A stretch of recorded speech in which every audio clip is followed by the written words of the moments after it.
You blocked them. You stopped texting. You went completely silent. And somewhere in the back of your mind, you expected them to chase you. But they didn't, at least not right away. And now you're sitting there wondering if you made a mistake. If maybe the avoidant really just doesn't care. If maybe you never mattered at all. Stop right there. Because what I'm about to tell you is going to completely flip everything you thought you knew about how an avoidant processes your absence. This isn't what you think. This is so much more complicated, so much darker, and honestly so much more revealing about who they really are. Here's what most people miss. When you go no contact with an avoidant, you are not punishing someone who feels nothing. You are triggering one of the most complex psychological sequences a human being can experience. And most people never get to see it because they break first. They reach out. They send the text. They apologize. And in doing that, they interrupt the entire process before it ever has a chance to finish. So if you are currently in no contact with an avoidant, or you're thinking about it, or you already broke it, and you're trying to understand what just happened, stay with me.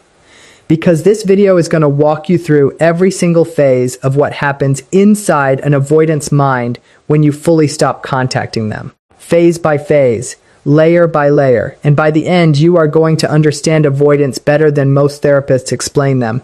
Drop the word silent in the comments right now if you've ever gone no contact with an avoidant. Let's see how many of us have been through this. Now let's get into it. And I want you to really listen to this part, because this is where most people get it completely wrong. When you first stop contacting an avoidant, the very first thing that happens is not panic. It is not sadness. It is not longing. The very first thing that happens is relief. And I know that stings to hear. I know that feels like a punch to the stomach. But understanding this is everything, because that relief is not what it looks like from the outside. That relief is not evidence that they didn't care about you. That relief is the avoidant attachment system doing exactly what it was trained to do since childhood. Here is the thing about avoidance that most people never fully grasp. Their nervous system has been wired, usually from very early in life, to associate closeness with danger. Not metaphorical danger. Actual nervous system threat response danger. Fight or flight. The kind that makes your chest tight and your thoughts race and your whole body want to escape. So when you were in contact with them, when you were present and engaged and emotionally available, their system was quietly dysregulated the entire time. Even if they liked you, even if they cared about you, even if part of them deeply wanted to be with you, there was still this low hum of anxiety running underneath everything. And when you disappear, that hum stops. And that feels like relief. But here is where it gets interesting, because that relief is a trap. And the avoidant doesn't even know it's a trap until it's already sprung. See? Within the first few days of your silence, something starts to shift. The relief is still there on the surface. They might even feel a little proud of themselves, a little free. They might make plans, hang out with friends, keep themselves busy. And on the outside, they look completely fine, maybe even better than fine. This is the part that drives people crazy when they check the avoidance social media and see them posting like nothing happened, like you never even existed. This is also the part where a lot of people give up, where they decide the avoidant is a sociopath who never had any real feelings. But that is a massive misread of what is actually happening underneath. Because underneath that surface level relief and that performed okayness, something else is starting to wake up. And it happens quietly, it happens slowly, but it's happening. Around day 3 to day 7, depending on the person and the depth of the connection, the avoidant starts to notice something. Not your presence, your absence. And there is a huge difference between those two things. When you were present, their system was focused on managing you, managing the closeness, managing the emotions, managing the threat response. But now that you're gone, there's nothing to manage. And in that space, something unexpected starts to emerge. Thoughts, memories, small things, the way you used to text good morning, the inside joke that nobody else would understand, the way you made them feel seen even when they were pushing you away. Now here is what's crucial to understand about this phase. The avoidant is not going to reach out yet. They are not going out to pick up the phone. They're not going to send a text, because that initial conditioning is still running the show. Their system still says closeness equals threat. And reaching out means closeness. So they suppress it. They rationalize it. They tell themselves it's just habit, that they're not actually missing you. They're just used to the routine. They minimize it so hard that even they almost believe it. Almost. But something interesting happens when you minimize a feeling over and over again. It doesn't go away. It just goes underground. And underground feelings have a way of building pressure. By week 2, if you've held your silence, something significant is starting to happen in the avoidance psychological landscape. The logic that they used to protect themselves is starting to break down. See, avoidants maintain their emotional distance through a very specific internal narrative. And that narrative is built on reasons why you were too much, why you were too needy, why the relationship was suffocating, why they needed space. And for a while, your absence actually seems to confirm that narrative. See, I'm better without the pressure. See, this is what I needed. But then the days keep passing, and the expected relief of that freedom starts to plateau. And in that plateau is where the cracks begin, because the story they told themselves about you, the one that justified the distance, starts to lose its grip. They start to remember not just the things that overwhelmed them, but the things that felt good. And avoidants are not people who let themselves feel good things very easily. So when those memories surface, they hit differently. They feel foreign, almost confusing. Some avoidants at this stage will start doing what's called a proximity test. This is subtle. This might look like watching your Instagram stories, liking an old photo at 2 in the morning, maybe sending a completely casual, meaningless message about something irrelevant, something that gives them plausible deniability, something they can easily walk back if you respond in a way that feels like too much. This is not them reaching out. This is them testing the water temperature from 3 feet away with the tip of one toe. And if you respond too eagerly, too warmly, too much like your old self, they will retreat again, because their system will interpret your enthusiasm as a wave of closeness coming at them. And the wall goes back up. This is also the stage where some avoidants will do something that looks, on the surface, completely contradictory. They will find someone new, or they will reconnect with an ex, or they will go on a date. And from the outside, this looks like proof that they never cared. But what is actually happening is the avoidant is trying to recreate the feeling of intimacy at a distance they can control. With someone new, there is no history, there is no emotional debt, there is no expectation. And for a few weeks, maybe even a few months, that can feel like a solution. But it almost never is, because the same patterns will emerge, the same walls will go up, the same cycle will start again. And this is the thing about avoidance that people need to understand on a deep structural level.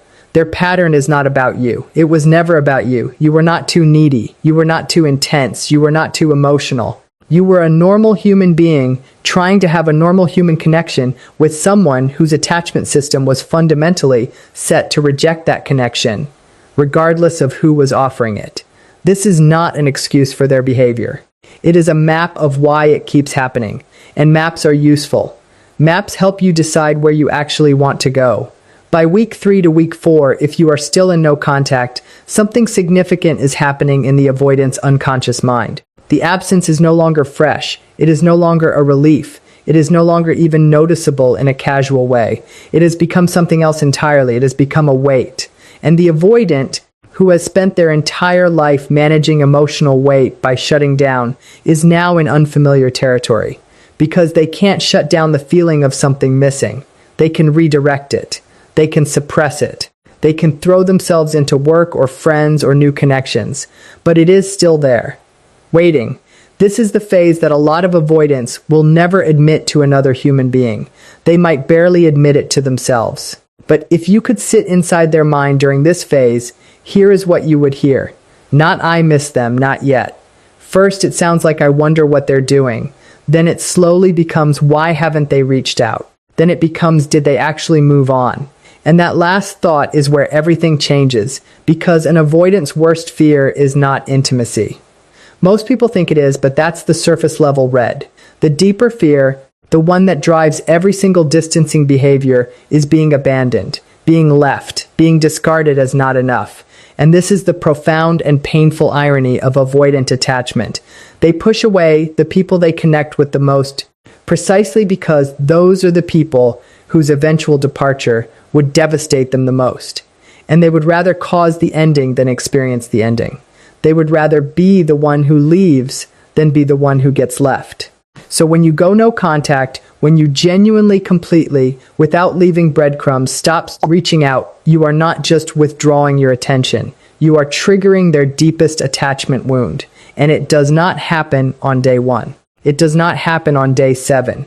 But somewhere in that 3rd and 4th week, when the silence has become undeniable, when the absence has settled into every corner of their daily life, the fear starts to surface. And it sounds like this.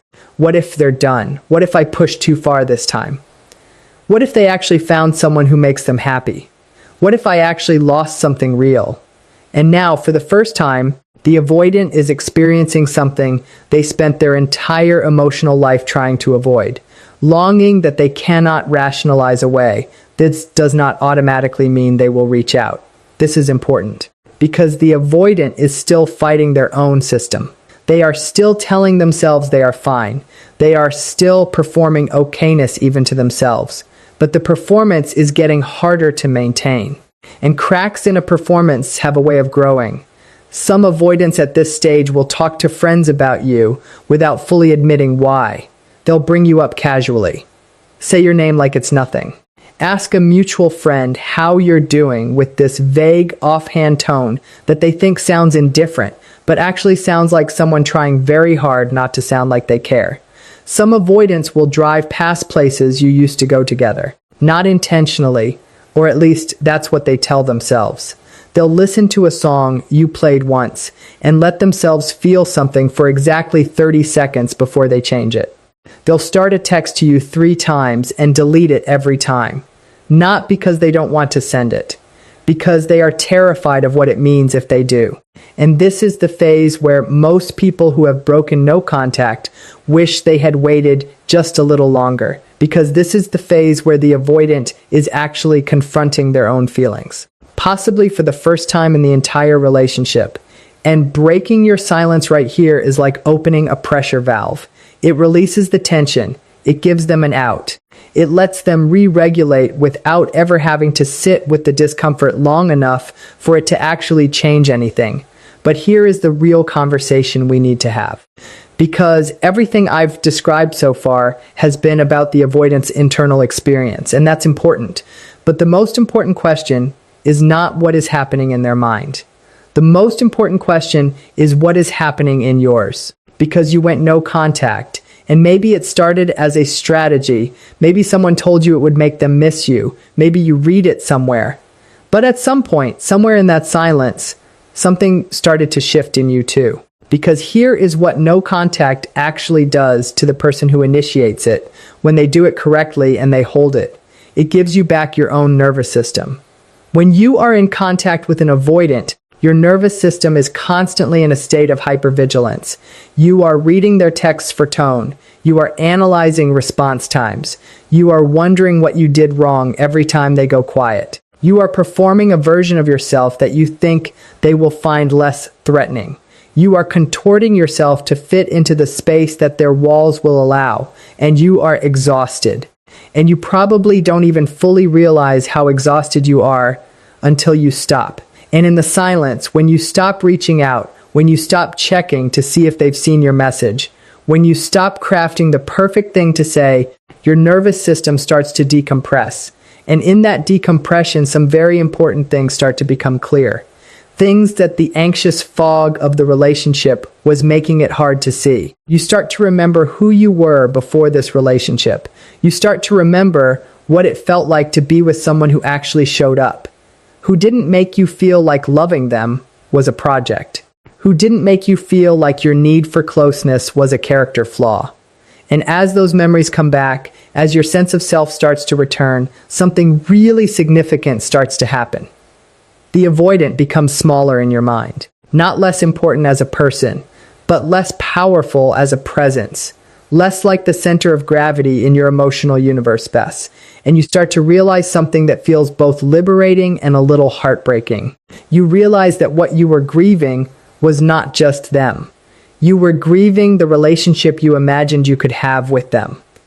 The version of them that showed up in the beginning, when avoidants are often at their most charming, their most present, their most seemingly emotionally available, before the walls went back up, before the distancing started, before you found yourself constantly wondering what you did wrong. You were in love with a possibility. And that is a very specific kind of grief, and it deserves to be named as such.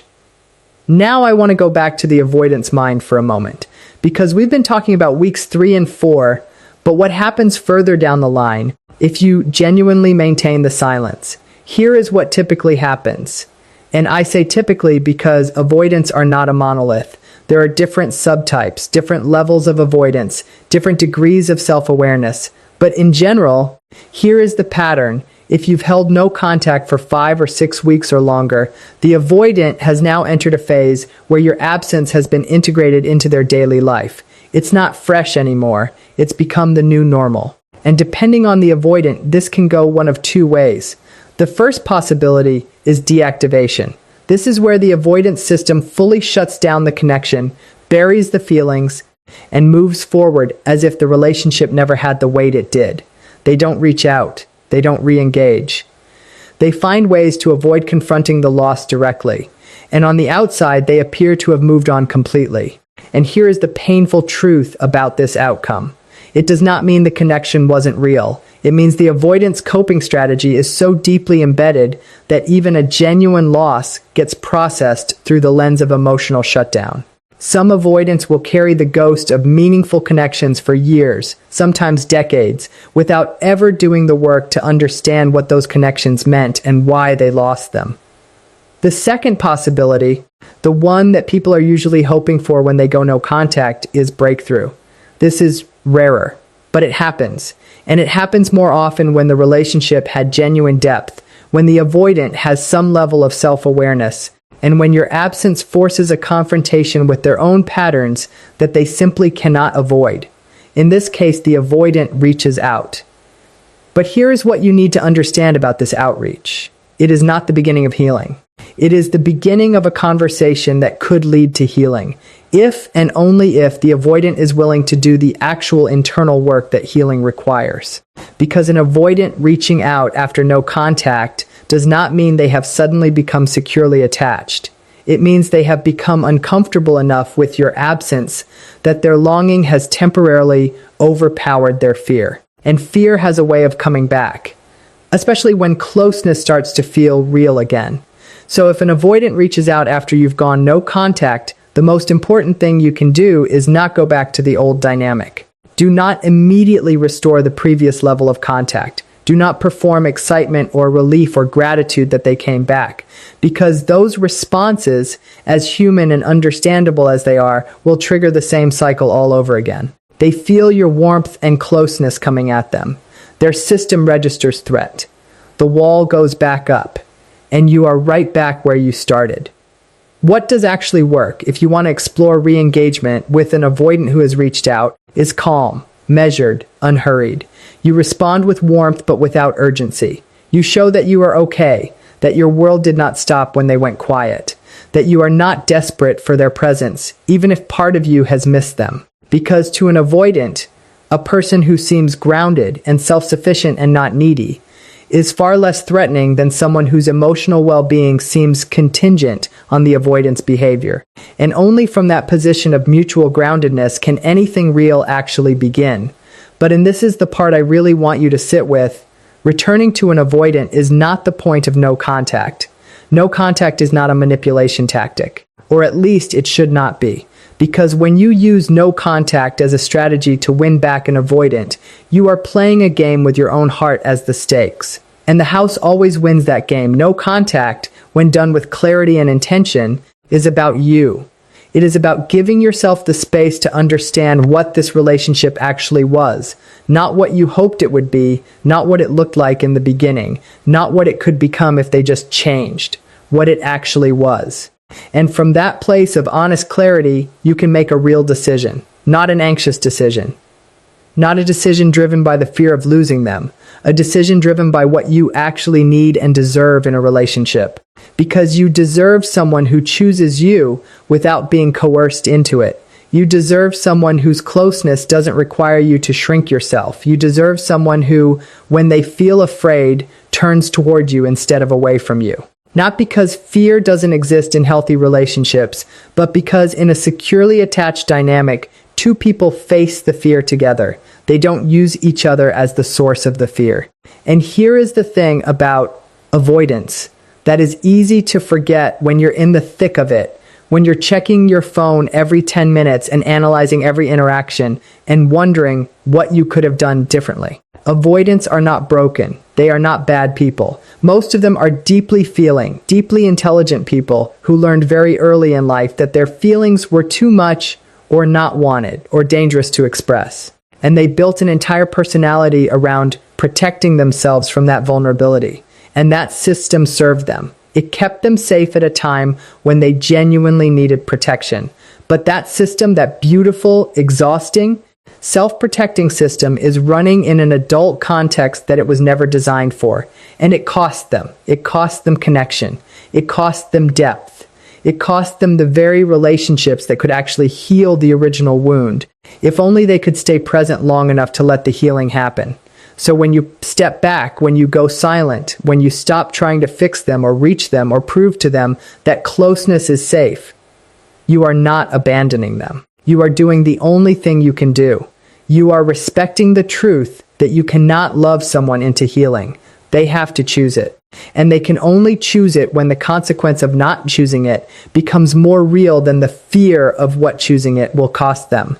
Some avoidants will never make that choice. And that is not a reflection of your worth. That is a reflection of how deep the wound goes and how much work their healing requires.